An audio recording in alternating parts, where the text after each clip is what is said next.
In January of 1935, a bellboy opened the door to room 1046 at the Hotel President in Kansas City. Inside, the room was dark.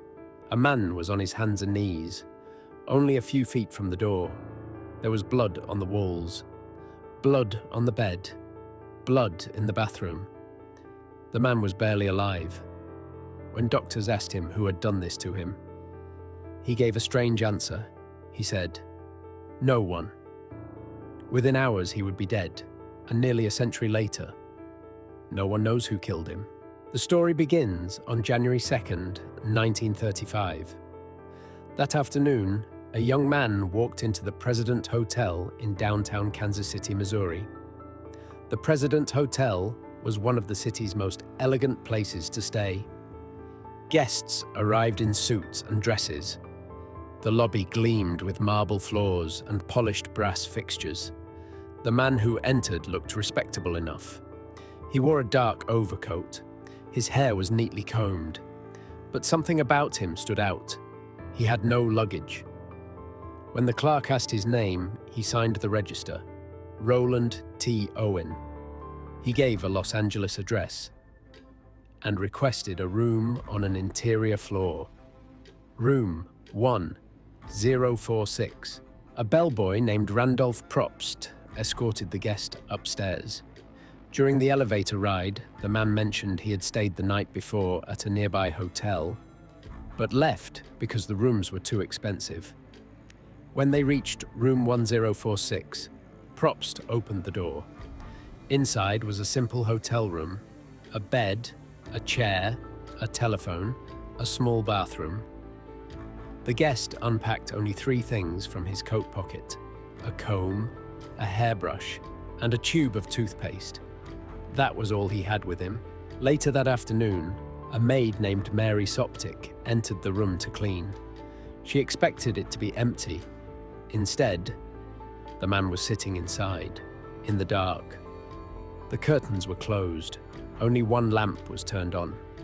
Soptic later told police he seemed nervous, almost as if he was hiding or waiting for someone. While she cleaned, the phone rang. The man answered. Soptic overheard part of the conversation. He said, "No, Don, I don't want to eat. I'm not hungry." The name Don would later become one of the most puzzling clues in the case. Later that day, Soptic returned with fresh towels. She noticed something new. On the bedside table, there was a note. It read, "Don, I will be back in 15 minutes. Wait." No one ever confirmed who Don was, but someone had clearly been expected in that room. The following day, January 3rd, the maid returned again. This time, she heard voices inside the room. 2 men were talking. When she knocked, a deep voice answered from inside. "We don't need any towels." It didn't sound like Roland Owen's voice. Someone else was in the room, but hotel staff never saw who it was. On the morning of January 4th, something strange happened. The hotel switchboard operator noticed that the phone in room 1046 was off the hook. A bellboy went upstairs to check. A "Do Not Disturb" sign hung on the door. Inside, a voice told him to turn on the lights, but the door was locked, and the bellboy could not enter. Later that morning, another employee unlocked the door. Inside, the room was still dark. On the bed lay the man who had called himself Roland Owen. He appeared as drunk or unconscious. The employee left, but an hour later, the phone was again off the hook. When the bellboy returned and opened the door, the scene had changed. The man was now on the floor. He was covered in blood. Blood stained the bed, the walls, even the ceiling. He had been brutally beaten. His skull was fractured. He had been stabbed multiple times in the chest, and ropes had been tied around his neck, wrists, and ankles. There was no weapon in the room, no sign of the attacker, and somehow, the door had been locked. Doctors rushed the man to the hospital. Despite his injuries, he was briefly conscious. A doctor asked him a simple question. "Who did this to you?" The man answered, "Nobody." He claimed he had fallen and hit his head on the bathtub. Then he lost consciousness. Just after midnight on January 5th, 1935, he died. Investigators searching room 1046 found several strange clues, but none of them made sense. There were no clothes in the room, no identification, no luggage. Even the hotel's towels and soap were missing. Instead, detectives found a few odd items: a hairpin, a safety pin, an unsmoked cigarette, and a bottle containing diluted sulfuric acid. 4 fingerprints were found on the telephone. They appeared to belong to a woman, but police were never able to match them to anyone. At first, investigators didn't even know who the victim was. The name Roland T. Owen was fake.